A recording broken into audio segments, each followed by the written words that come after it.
सलाम भाई गुलाम कदर जुत्ती का काम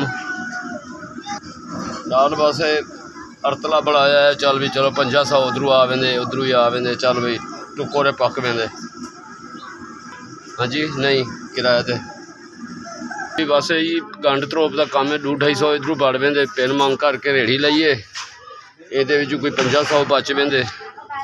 2-3 बच्चे गुजारा औखा होंदा पिया। किराया तो मकान है सूरत शाम दी तो सुबह दी नहीं। किराया भरे तो बिल नहीं भरी बिल भरे तो किराया नहीं सिजदा। माड़े बंदे की कौन सुनदे।